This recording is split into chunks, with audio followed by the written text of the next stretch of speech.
right. Hello, everyone. Thank you for joining us today for our episode of our podcast, Talk to the Author, a casual chat with a business book author, hosted by our co-founder, Ron, with our special guest today, Pauline Greenidge. Great. Yeah, that works.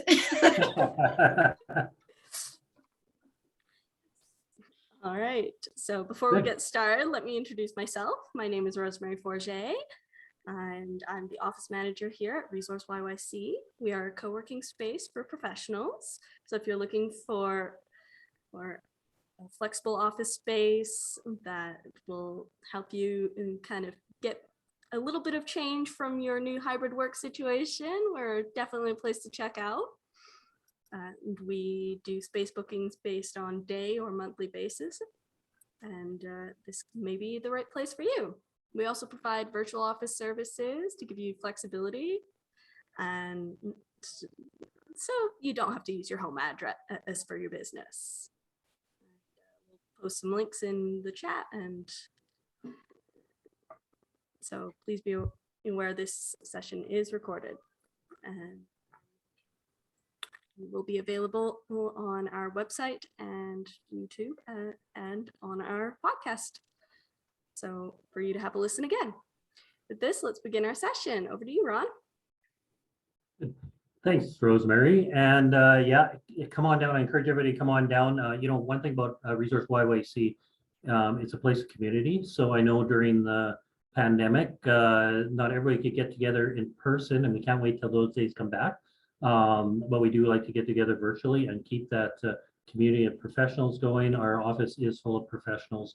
There's a lot of people who find reasons to connect and actually some find reasons to do business. So part of this whole podcast series is actually really to enhance our community and highlight some professionals and then professionals in Calgary who wrote books, which is kind of cool.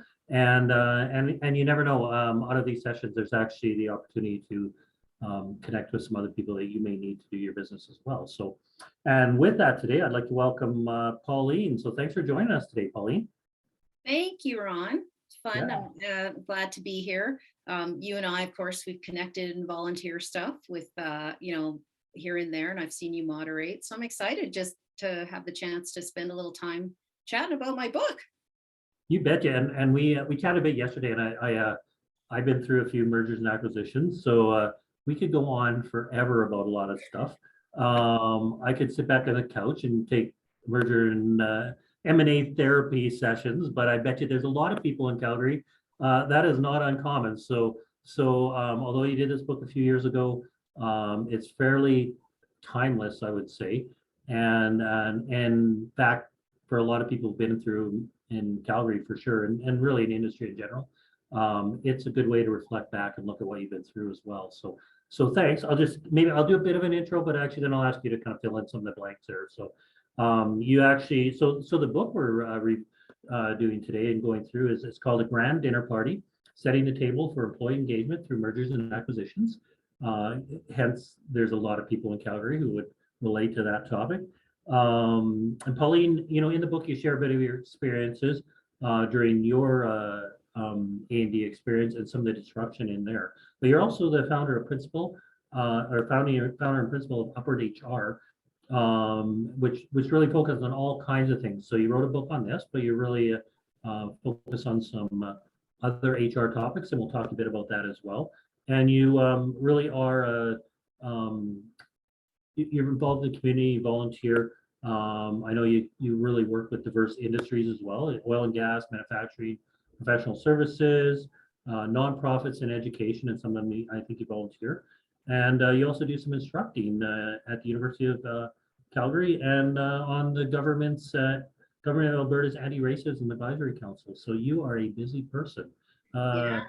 And I guess I should say you are certified as a chartered professional in human resources, so CPHR. So you don't just talk the talk, you actually some credentials go behind it. So, and I suspect you're quite involved maybe in that community as well. So we are thrilled to have you here today. So maybe with that, if you don't mind, maybe tell us, so that's a bit of the highlights, but maybe just tell us a bit about your journey that led up to writing this book, actually. Yeah. So, when I, and thank you for that. That's pretty good. You captured most of it. I think, and I'm glad you talk about it as a journey, because this book, I never set out to write a book initially. I met a coach and I was at a professional association event, met a fabulous coach. And one of the things that I talked to her about was advancing my career. And at that time, this was many years ago. And we started talking about this experience I'd been through, this big corporate merger. And I was just coming out the other side of that and going, okay, what's next? And she said, why don't you talk about that? Why don't you just write a white paper and let's kind of see sort of where your strengths and opportunities could be. And after I kind of put it together and just shared snippets, she goes, I think we've got a book here. And then the journey to creating what I call my big fat business card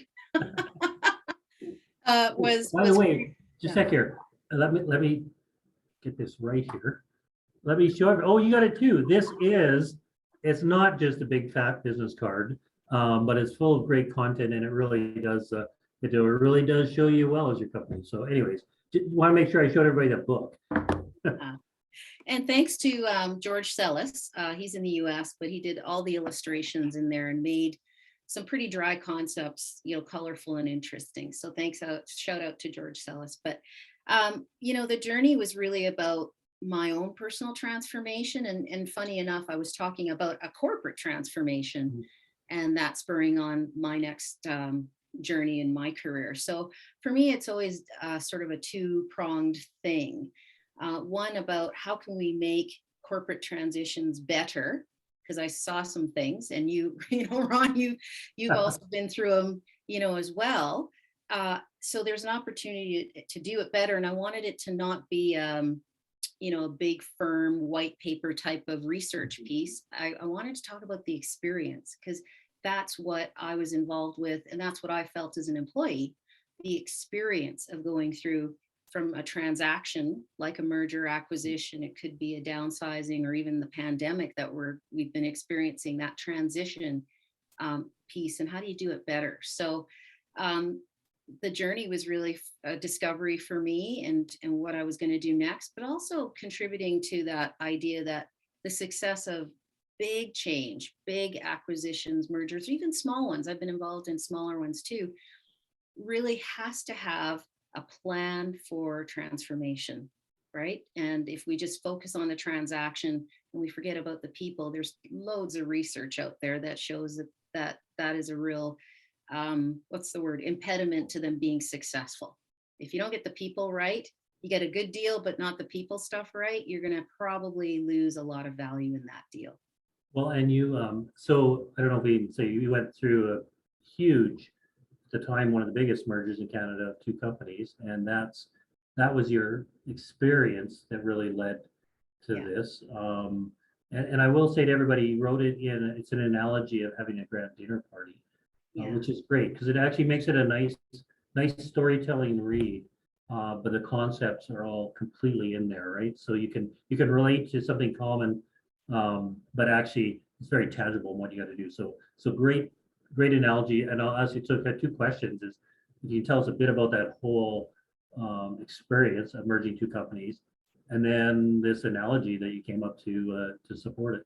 Yeah, thank you. I think that the experience, and I don't think it's unique to me, although I probably had a different vantage point because I was in it as an employee, but also working really as a functional person to make that transition go. One of the biggest changes when you do an acquisition is what happens to the people. When you're in human resources, like I was at the time, we were working 7 days a week, 12 to 14 hours a day for a period of time. That's no exaggeration, because we wanted to move quickly through that process and help people understand where they were going to be or not, right?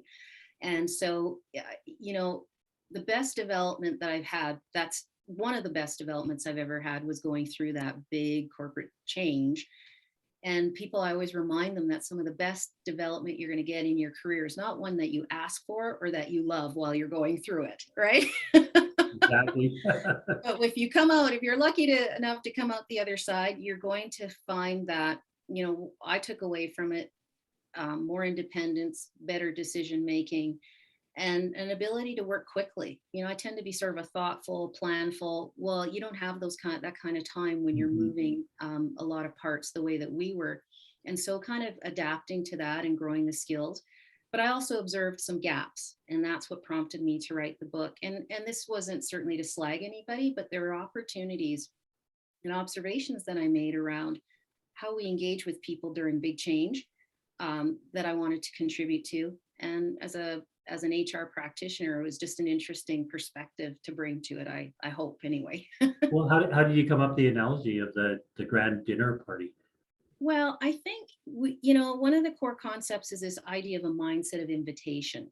And Mhm. when you're rolling around ideas for a book, and we started with the recipe for success. Well, that's pretty cliche, right? Everybody's talked about the recipe. And we just kind of kept walking through it and talking it further. And I go, you know what? This is like inviting people to your house. It's thought out, it's planned for, and you know what kind of meal you're going to be served. And then I started just having fun with this Yeah. analogy. Okay, well, one company uses forks, the other company uses spoons. And have we set the table for a barbecue, or is this a grand dinner party? How do we dress? What do we bring to the table? And so the concept of bringing people to a table isn't new, but all those other pieces around it, I thought, well, let's have fun so that people can quickly identify the concepts without it becoming you know, like a Wall Street Journal, or do you know what I mean? And there's no Well, slagging. There's yeah, no you know what, slagging. Those, yeah. we talked a bit about this too. When it's a textbook, then it's really which is great because there's lots of information. You don't necessarily absorb it. It may be a good reference, and you work through it kind of as a learning exercise. Yeah. But in a story, you can actually absorb it personally and relate personally. And not everybody. Well, actually, I'd say this is actually one analogy that most people do. Although I get to a grand dinner party and I don't know what fork to use because there's just way Which too is many. exactly Way like too a many merger, cutlery, right? way too many cutlery of me for the big one. But I can relate. Actually, what I can relate is I get there and go, oh my goodness, I actually don't know what's going on with this plate and all this stuff. But it's definitely something, right, where a textbook is you can't mentally image some of the stuff. So I do appreciate you going through it that way. Actually, and it's interesting because if it's a textbook or a fact book, then only the people who need to know kind of read it, right? But it strikes me that this is actually something that's for anyone, so even if you're not responsible for the mergers acquisition, you could actually read this and probably pull some things out of there you can relate to and take back to wherever you sit in that process of being an M&A. Yeah.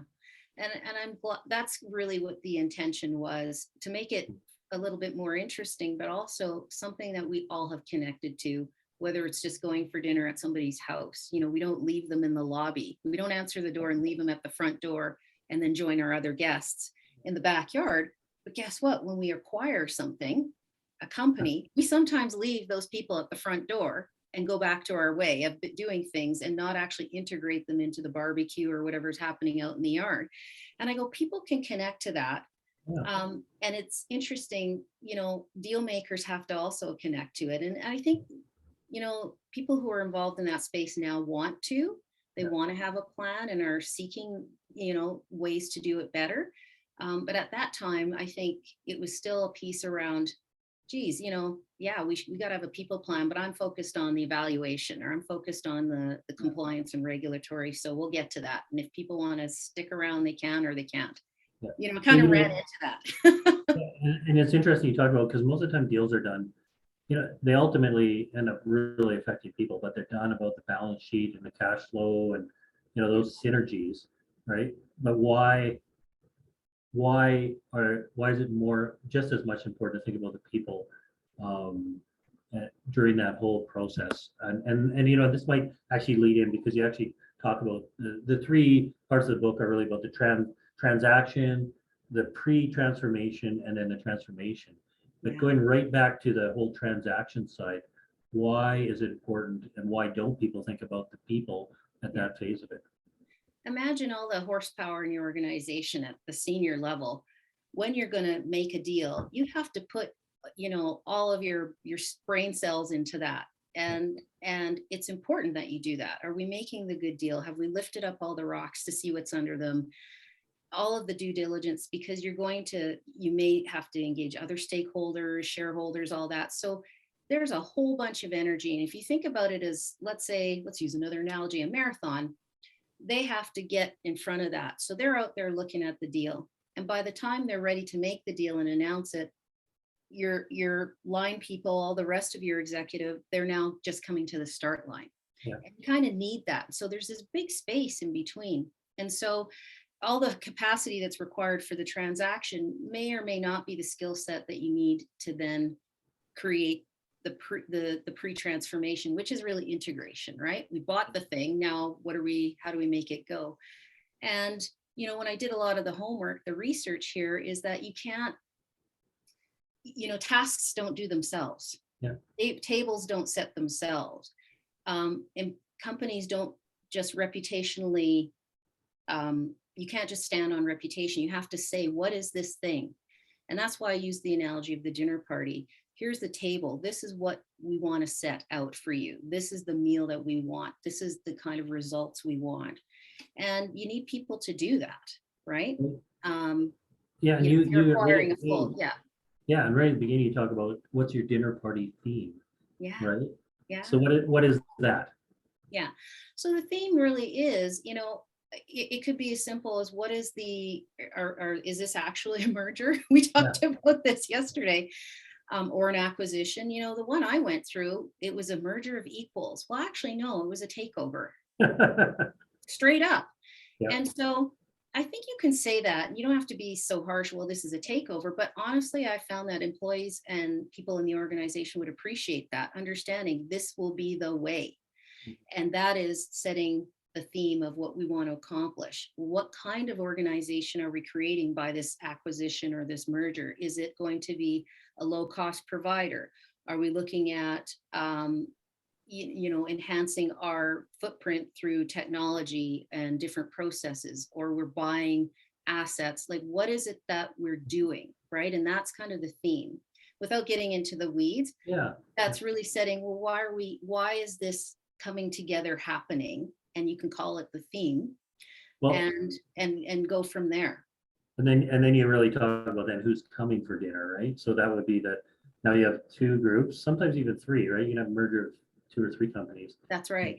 Who's coming? And then actually you talk, and I like the term because I used it before, is there's a company culture, but there's also kind of the DNA that's baked into the company. And DNA is pretty fundamental, right? You can polish yourself up lots, but the DNA is really who you are. And then when you bring 2 companies together, now it's a union of DNA, right? So what do you mean by that?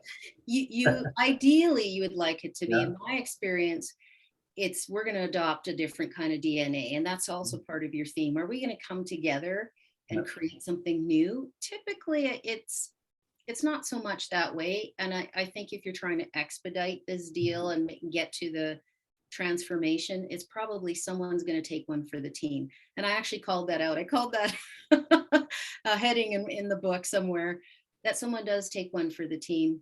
And that may be one of the more efficient and cost-effective things to do, but it also provides clarity and helps people decide, okay, I'm going to stick with that team, or I need to change my team, right? And so I think that's one of the learnings that I thought about it, because you go, well, wouldn't you want the best of both? Of course you would, but there's puts and takes, and often in real life, in a story for the street, the synergy, all those icky words.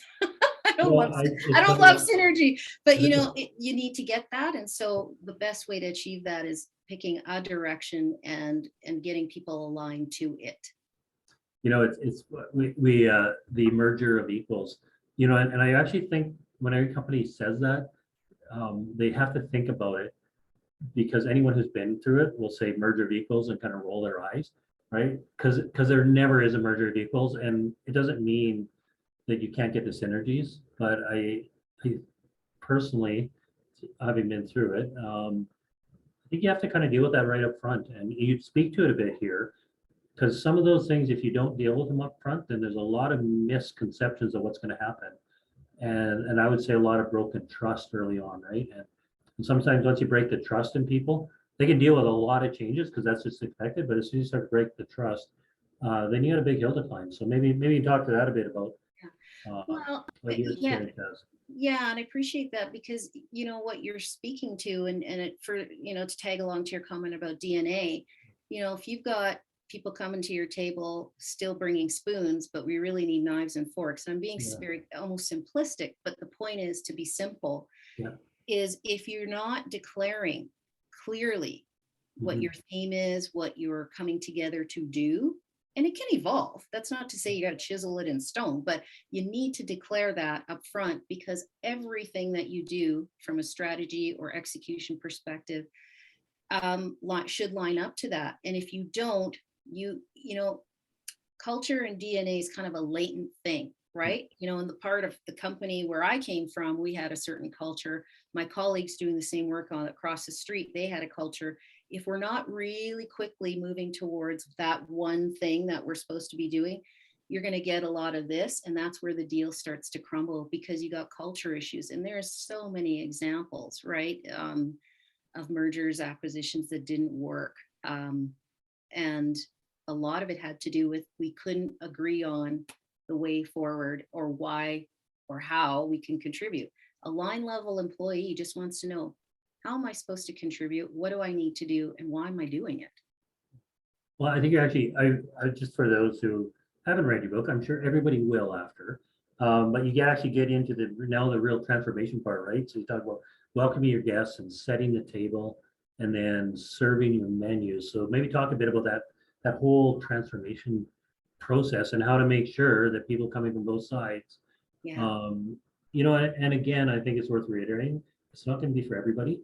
But if you can be more transparent about the process and work it through, then it's a lot easier for the people it's not going to be for to understand what's going on, right? So yeah, maybe talk about that for a bit. Yeah. So, I talked about it and of course, folks, most of you may have not even read the book, but it's about the transaction and then pre-transformation, which you'll hear is integration into many other circles, but I called it pre-transformation because the idea. Sorry, you know what? I actually meant to say pre-transformation. I was testing you to see if you knew your own book. Yeah. So what Ron you're referring to is that pre-transformation and integration activities, and I think we've touched on one. What is to declare it, and it's not fun, but you have to declare it over and over and over and over again, right? And senior leaders aren't big fans of that. They learn to go off and do the visioning and create things that are new, and that's good. We need people to be doing that.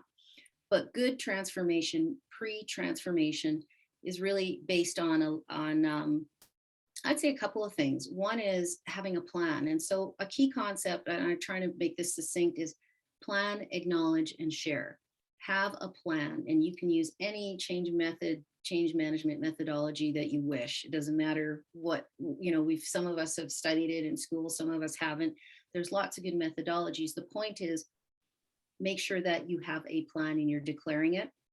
And acknowledge people's contributions, whether they're going to stay or not. Acknowledge the ways that people of these two organizations or three have come to where they are, and bring people together to acknowledge that. And then share experiences.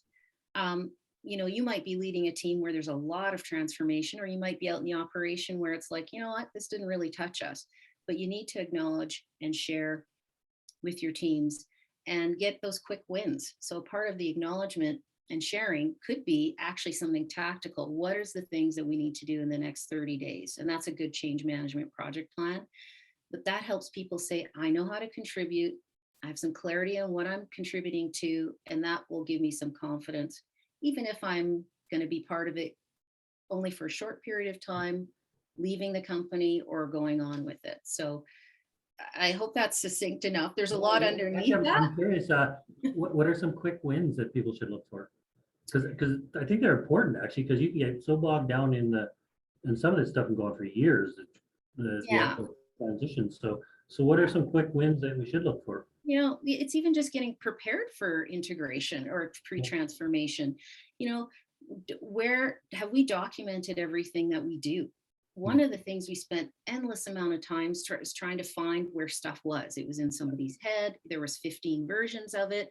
Did we have the right version? So getting people on both sides to lay out what are their key processes and what do they have? And you'll bring in consultants if you're big enough. But if you're a smaller organization, it may just be that let's partner on some of the key business processes. In HR, as an example, we talked about the employee life cycle. What do we know about things we do to attract people, recruit them, onboard them, our development and retention, how we pay people, and then just really kind of heat mapping. Right now, there's several project Gantt charts that look like this, but there's tasks underneath where you can start to partner people and say, this is what we do without judgment. We're a little bit protective when it's impacting us, right? But saying, I'll share with you, you share with me. It's safe to do that now. We're post deal. So start doing those quick wins. It's even something simple as tidying up the space that you're in, because you may stay in it or you may be moving. We moved. We had people move from one building across the street to ours, right? And then inside that moved up and down. So it's getting ready for stuff like that. So there could be those are very simple things, but sometimes it's just getting people to direct their energy in a way that moves things forward. So we talk a lot about people, but my experience is once you kind of happy maybe or at least comfortable where you're going to land, then the next thing immediately is process and technology, because it just turns out that it's not uniform. Even if you think some of the technology is the same, it's not, and definitely the processes are different. So how, and maybe from the people perspective, but how do you deal with the process and technology, because that can be the next huge bust? I think you've kind of just given the prelude to it, which is that it is big work. And that the only comment I would make, because there's so much to go into there, is that your people process, you want to probably work that through quickly, but your process and technology won't be as quick, is what you're kind of alluding to. And that's been my experience as well. It takes time to understand. And very few companies have their sort of processes laid out. Unless you've become very big and you need to establish and document them, you may have more practices, standards, or kind of guidelines that you need to now make into process and kind of dial it up. So I don't know that I have the recipe, maybe that's the next book. But know that those two things will be at a different pace and that you have to align things to that. I would also say in each side of whatever the deal is, you have experts, you have people who know how things happen. And you want to make sure you're getting input from those people. For example, technology, the best way that we move forward with some of that, and that was probably the biggest monster to move, was the technology piece, was understanding how people did things in all the different places. And the people who know that best are the people who are doing it. Yeah. Cool. He, because we could go on for a long time and share story. I mean, there's tons of stories we could tell about this, but you kind of wrap up the book about the actual transformation and dessert, right? Yeah. So how do you create that new culture? And it's really, and you talk about value, community, belonging, opportunity, and growth. So maybe just talk a bit about you're through the pre-transition transformation. Now you're on to the dessert. Yeah. How do you build on dessert. that? And I'm going to show the visual just so people can see that. I talk about it as a cake, and there's many layers. And I think fundamentally our values and laying out those values as part of your theme, your menu, your reason for being is really, really important.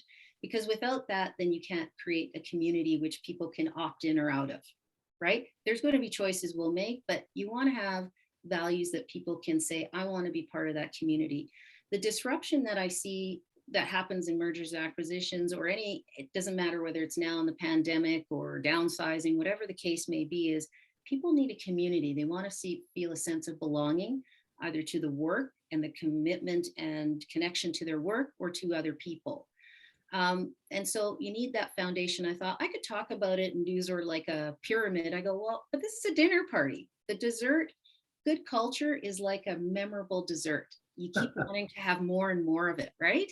And so that's why I kind of laid it out like a cake. And so belonging, community, And when we have that and people feel that they can contribute reliably and consistently, then I think you get into the opportunities and the growth. Yeah. You can't have growth. There'll always be opportunities, but people don't grow, and nor does your organization or your bottom line if it's fuzzy about how we plug into it, if we don't have a foundation based on values, or we haven't declared what it is we want to be. Is this chocolate cake or is this a donut? Right? No, I'm kind of getting hungry. This is actually the first podcast I've done where I've actually all of a sudden felt hungry in the middle of it. So I think we should do every podcast about books that have some food theme and then actually have food here. So hey, so I'm pretty sure I can say, okay, the right way for people to do mergers was to get your book, and just there's a bit of a roadmap there. So the places that don't get your book or have just not actually put planning into what are some things, the worst things that some companies could do wrong? Like, I mean, sometimes a lot of companies muddle through this, but what are some just things that'll just make it go wrong for sure? Yeah, and I want to appreciate that not everybody has exposure. And so most people go into it, my executives I've seen want to do the right thing. It's recognizing where your skill sets are and where they're not, getting help that you can afford and that can be with you to create a transformation plan. And the top sort of 2 or 3 mistakes is when we make a big announcement, wow, we finished the marathon, this transaction is on, the shareholders are all behind it, we're good to go. And we say, you know what, we don't expect any major layoffs or changes. Are you kidding me? That is actually the number one thing that causes a major change in the company, is to think you're not going to change. Yeah. So you've already set a tone, and we know that some people will get the invite and some will not, right? And so rather than saying that, you might say there's a process and a plan to get to the place where we need to get to. But that's one that I see pretty consistently. The other thing that I see is the merger of equals. This, we have similar cultures.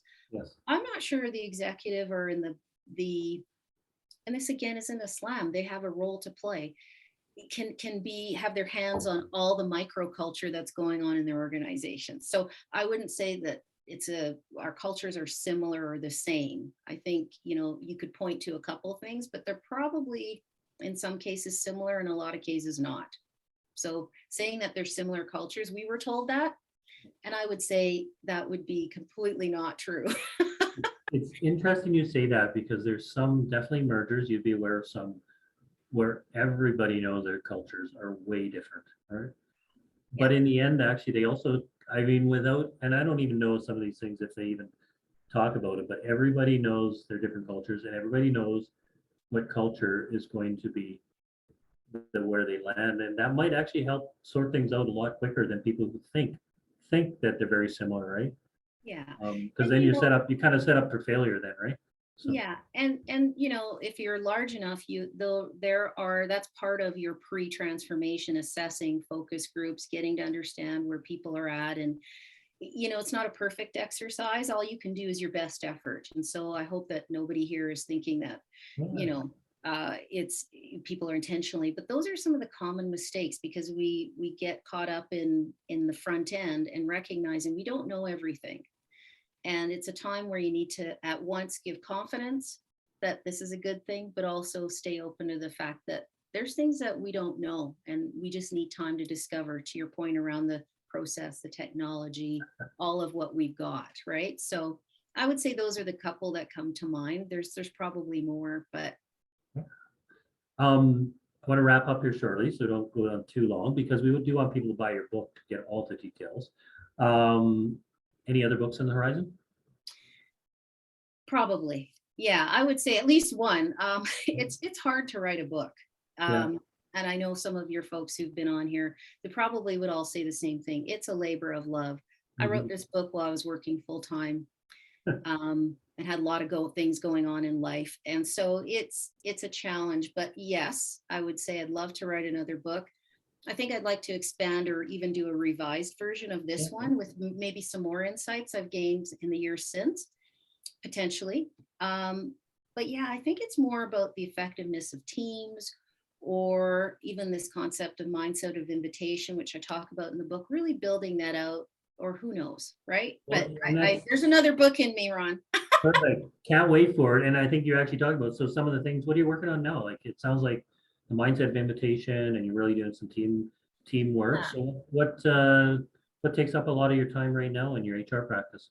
It really is a lot of team effectiveness. So I still provide HR fundamentals for some of my clients who need it maybe on a fractional basis or just need some support with a project. But it really is working with senior leaders, primarily CEOs and their team, on effectiveness. And there's more work around that. How do we enhance the way that we work together? And there's a real ROI to that. It's not just, yeah, we need to work together. There's a real return on investment when we can retain, keep people attract people to us, but also can maintain competitive advantage. And I'm sometimes not sure that organizations think about what is our competitive advantage in terms of our people. So that's all the fun stuff that I'm doing. You know what? I'm going to put a plug in because actually, I think I'm sensing more and more that and you hear about it, there is a labor shortage actually in skilled talent. There's going to be more. And all the things you talked about, team, culture, it's not necessarily going to be money that keeps people at a company. And having a huge turnover of people is really hard on the bottom line. So I'm actually pretty sure that very things we're talking about are actually of more value than they ever, and they will coming up. So Yeah. good space to be in. Yeah. And also on the individual level, people are really reevaluating, what is it that I want to do, or what's my contribution? And recognizing what your value is and getting help to do that is something that you're your own hub. Then you create your career wherever you go. And I think that you're going to see more and more of that, as opposed to I'm working with this or I do these things. I'm a living proof of it, right? I'm kind of in the people investment business as opposed to HR, because I like to do a lot of different things. And I encourage people to think about their career that way too. Cool. So I'm going to wrap it up with a couple quick questions. What's a must-read book for anyone that's either in HR, or I would actually probably gear it for a lot of our professionals who are in management or running their own company? What's a must-read book that they should all read? Except yours, of course. Right? A must read. I kind of go old school. Yeah. I think about Peter Drucker, because some of his stuff, I can't even think of the books, like the basics of management, because there's things he talked about in there that just are so relevant today. Stephen Covey still is of value if you can digest the way that he writes his book. Yeah. But someone that I love right now is Marcus Buckingham. He talks about 9 lies about work. Yeah. Fabulous book, give you a good perspective on things. And trying to think of one. Those are the ones that come to mind. I really like Daniel Coyle's Culture Code as well. Okay. He writes these kind of quick to digest books. But I think those are some key pieces that are really relevant for people if you're leading teams today, or even if you just want to lead yourself. Excellent. Yeah, you know what? And part of all kinds, hope people get all kinds of nuggets out of these, and some of them sometimes it's just a good book to read because we're talking to someone who's respected. You want to find a bit about what makes them tick. And so is there anything we didn't talk about, that just some words of advice that we should really make sure someone who listens right to the end of this podcast gets that most important piece of advice or information before we sign off?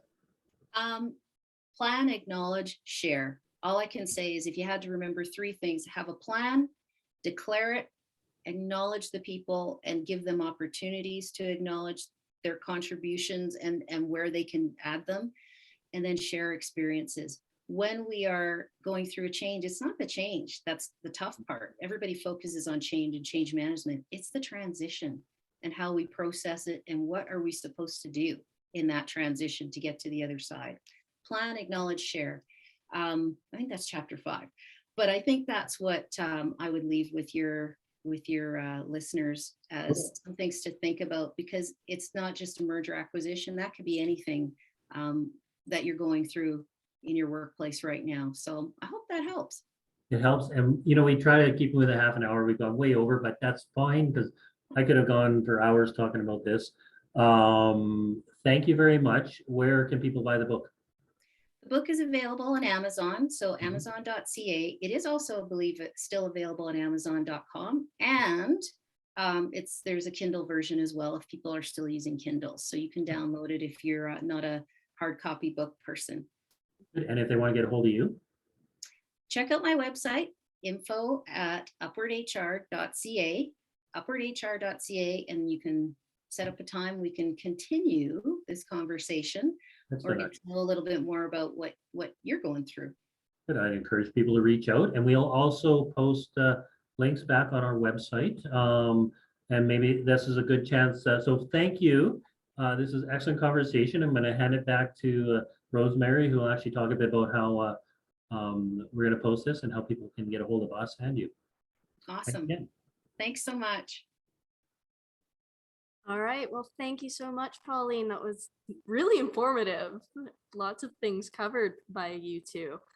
And yes, so we'll post the links just below in the information and on our website so that people can get a hold of you. And we'll link your LinkedIn as well to that so people can find you. That's great. Thanks so much. All right. Thanks I again. hope everyone has a great day. Bye. Bye.